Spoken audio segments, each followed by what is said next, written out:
Now, we felt that we would like to, the last time when we were here, we had the gentleman from British Columbia who, reflecting on the whole process of deliberative democracy as in his country. And there was very positive reaction to that on the Sunday morning. And somewhat equivalent, we thought we would introduce somebody today to you to give a reflection on the broad issue of some of the issues of the Irish diaspora. And the person that we chose, and a particularly appropriate person, is Tim O'Connor. Tim is a long-standing, or was a long-standing public servant. He served in the Department of Foreign Affairs in a number of different postings. He worked on Northern Ireland. He was head of the he did a lot of work in the lead up to the Good Friday Agreement, and he was head of the North-South Secretariat for a number of years after the Good Friday Agreement. He was then Irish Consul General in New York, where he did an outstanding job. He came back from there, and he was Secretary General in Áras an Uachtaráin to President Mary McAlee. So he has a remarkable career. And most recently, among other things, he is chairman of the Gathering. And it's in that context that Tim is here to speak this morning, to give a general reflection on the way our relations with the Irish diaspora has gone.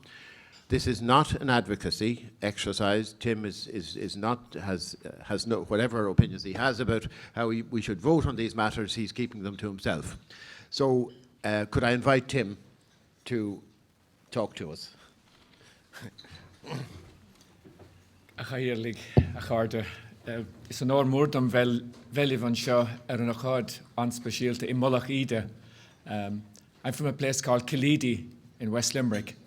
Kill Ida. So I'm very, very pleased because the Ida in Mullach Ida is also Ita from our home place in West Limerick. So I feel right at home. Fascinating to be here. I just wanted to echo, as an outsider coming to the convention for the first time, echo Richard Humphrey's comments that as a citizen, just want to say what fantastic work you're doing here and really important work for the rest of us. We're following it with great interest at this very particular time in the decade of centenaries and as we head towards Ireland at 100. And I just like to add my words of thanks and good wishes for everything. So Tom, the chairman, kindly asked me to say a few words about, on a personal basis, and I'd now like to suggest how I want to recommend that you vote. Oh, sorry, Tom, no, I promised I wouldn't. Be very afraid of retired civil servants. Dangerous people. No, I promise, Tom, I'm back on message. I suppose the first thing I want to say about immigration is, for all of us, I think I can speak, and certainly for me, immigration is personal. I'm the eldest of a family of 12 in West Limerick, Killeedy, and I grew up in the 50s, 60s. Immigration was all around us, but it was so all-pervasive that we didn't even realise that that's what it was. My father had 4 siblings. 3 of the 4 emigrated, 2 to England, 1 to Australia, never returned. My grandfather's Tom Kelleher, his brother Dan Kelleher, emigrated to America, 1915, never returned. And so and my first kind of more conscious sort of sense of something different going on here was in Cronin's Hall, Killeedy, one night in the late 50s, when I saw a play by John B. Cain called Many Young Men of 20. And it's called Hello and Welcome to the Reality. That was followed, the next kind of moment for me in a sense was 1960 as an 8-year-old following the election of one of our great diasporans, John F. Kennedy, and our teacher in the school in West Limerick, the late Willie Fitzmaurice, he drew a map of America on the board for us, and overnight he would colour in the states that had gone overnight to Nixon and those that had gone to Kennedy. And as an 8-year-old, I couldn't wait to get into school the next morning because they took a few days in those days. What happened overnight? And that was kind of the start of my own political consciousness. And then 3 years later, as an 11-year-old, stand with my mouth open in the rest of the country watching John F. Kennedy among us for 4 days. And then 5 months later, listening to Charles Mitchell telling us he's gone. And all the time, in fact, something very, very powerful actually happening in terms of of something that only later on I discovered the word is called Diaspora. And then off I went to school, went to Maynooth, went off, joined the civil service, and ended up in foreign affairs. And then a great privilege, started working on Northern Ireland in 1986, and some of the people in this room I've had the privilege to work with.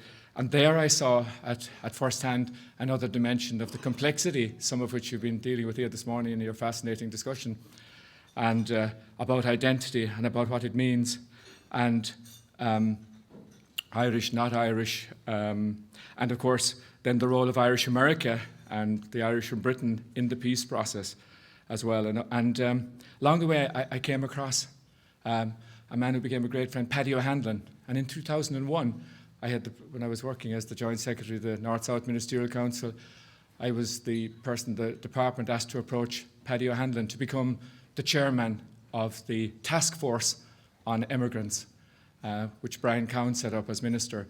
And that turned out to be a seminal moment in terms of the modern iteration of our relationship with the diaspora. And Paddy and his colleagues on the task force spent the following year travelling around the world doing tremendous work, and the outcome of that was the task force report leading to the creation of the Irish Abroad Unit, and in subsequent over the years to the creation of Farmly. And one other thing just to say here, because it's controversial, the relationship between the home place and diaspora is complex, but one of the things that came out of that task force and at the setting up of the Irish Abroad Unit was the creation of the Immigrant Support Programme in about 2003, which has dispersed in the last 10 years about 100 million euros of taxpayers' money in supporting Irish immigrant groups around the world. And back to me personally, then my two postings kind of really framed the issue for me. This time 20 years ago, I was working in the embassy in Washington, so I saw at first hand the power of Capitol Hill, political Irish. And then in 2005, the game changer, moving from Armagh to New York, or as I said, moving from the Orchard County to the Big Apple. But look, I mean, it worked at the time. Thanks, Alban. Basically, that was for me the game changer, because that's where I discovered that the immigrant relationship, immigrant is energy. And if the relationship between diaspora and Ireland is energy, then New York is nuclear. And at first hand, I saw the extraordinary contribution that the Irish have made to that city, that place, and then the power of the connection to us. And I kind of left with a sense of, my God, this is something huge for us. And I had to confess, I didn't have a full sense of it as I needed to have. Followed then working with President Macleys for the next few years, which was a brilliant experience, somebody hugely committed to the relationship. And out of that, I was part of the discussions which eventually led to I say, the creation of the Global Irish Economic Forum. And by the time I left, I took slightly early retirement 3 years ago, set up my own business, and now working voluntarily a number of things as well. But I took with me that by then, my sort of interest in immigration and the diaspora had turned into fascination, and some would say obsession. And I just very briefly, because Tom is watching the clock now, but just in a sense, before I go talk about the gathering, one of the pieces I left New York with is, like, we need to think a bit more about the immigrant and what is an immigrant. And an immigrant is somebody who leaves the home place, who plucks up their roots from their past, their heritage, their community, their tradition, and lands in a new world and plants and face the future. So what? So what's the big deal about that? That's a huge big deal. And The Economist had a feature on migrants in 2011. It said, the heading was, "The Magic of Diasporas, How Migrant Networks Are Reshaping the World." And in that, it had stats about the number of immigrants in the world. And it's 3%. 3% of the world live in countries other than which they were born today. But that tells you another thing. That means that 97% of us live in the countries in which we were born. So for me, the immigrant is an incredibly powerful being.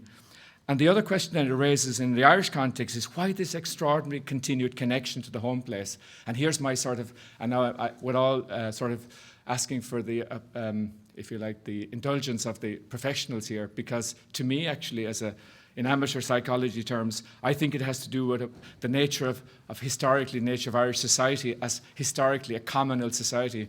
I asked Brown Don O'Cailey, our new Consul General in New York, who's a Gael goer, so while freshen, put a number, Brown Don, on the length of time that Irish was spoken unbroken on the island of Ireland, and he's until the 1800s. And he said about 2,500 years. So I think 2,500 years of a communal, cohesive society with our own language. And then obviously the complexities of the 1600, we'll leave it at that, entered. And then in the 1800s, two fundamental events, the famine and the loss of the language, which broke all of that apart. And so my amateur psychology point is that 160 years since that is probably not enough to alter the fundamental DNA of the Irish as a communal people. And therefore, the breaking apart of that through immigration has led to a kind of a psychic loss for both sides, which we are still yearning, and all its complexities. And then the other thing I would say, and some of this morning in the debate, is, of course, there are many different strands as well, so you cannot talk about the diaspora, I think, in just one piece. Tom is watching the clock for us. I just wanted two quick projects I want to tell you about, which I think really underline the power of this in the modern era, and that's the Gathering and Connect Ireland.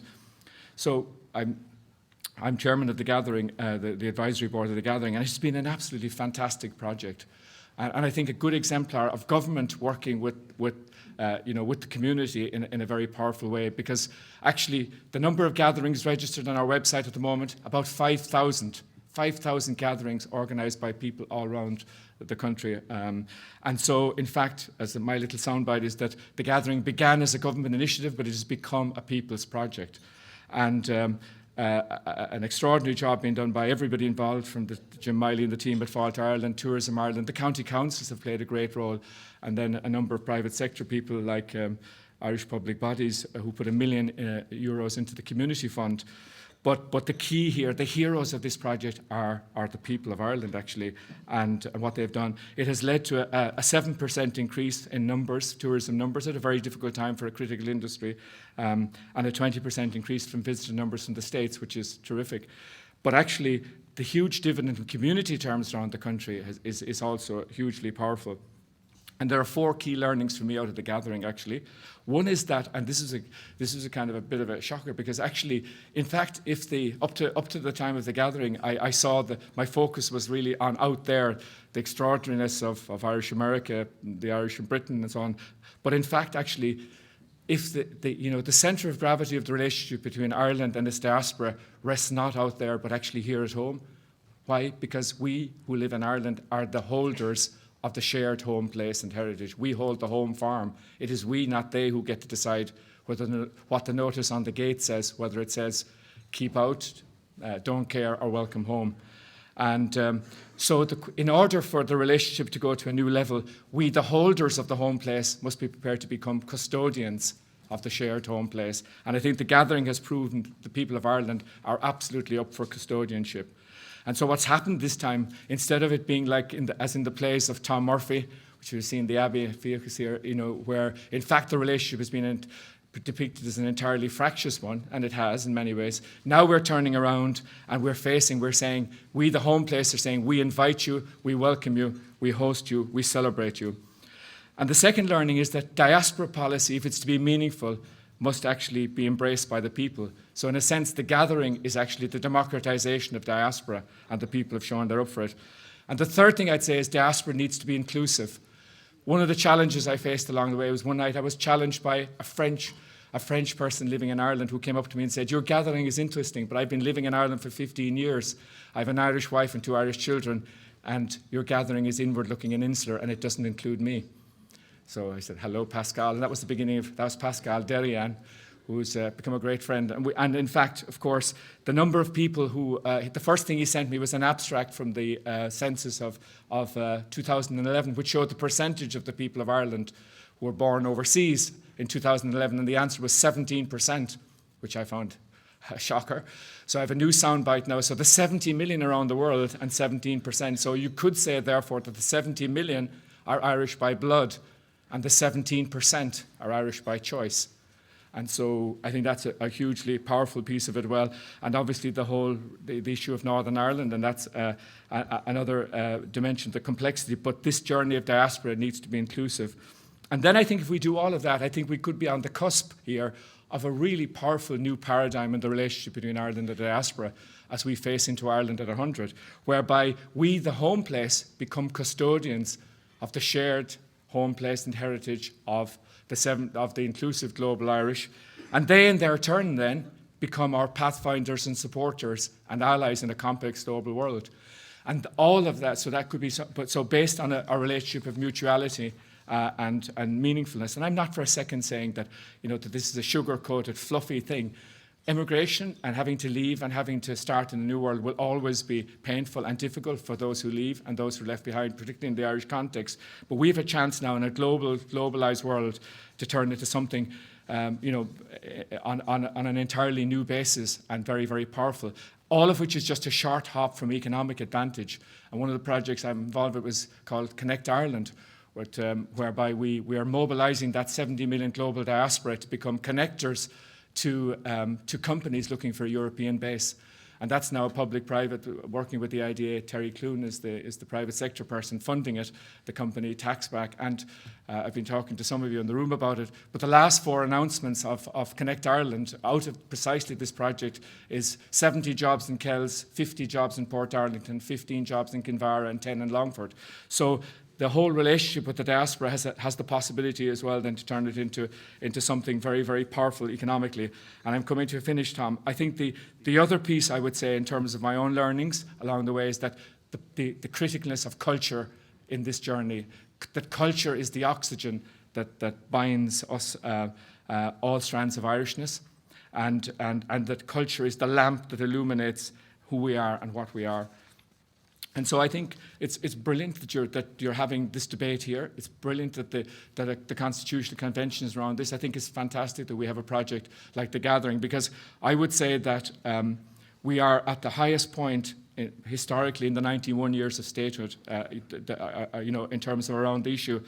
And I'm going to close with 2 quotes. One is from Liam Ryan, the former professor of sociology, legendary professor of sociology in Maynooth, who said, are you ready? Immigration is a mirror in which the Irish nation can always see its true face. Immigration is a mirror in which the Irish nation can always see its true face, meaning, for me anyway, that we can actually only define ourselves, both sides, by reference to each other, that's how powerful it is. And then the final one I would say is that one of the powers of what we are doing in your deliberations here as the home place in many ways is that actually it also serves as a mark of respect to every single person who had to pack a suitcase and leave, or to put it in John B. Kane's idiom, a mark of respect to every single one of the many young men and women of 20 who had to say goodbye. Thank you.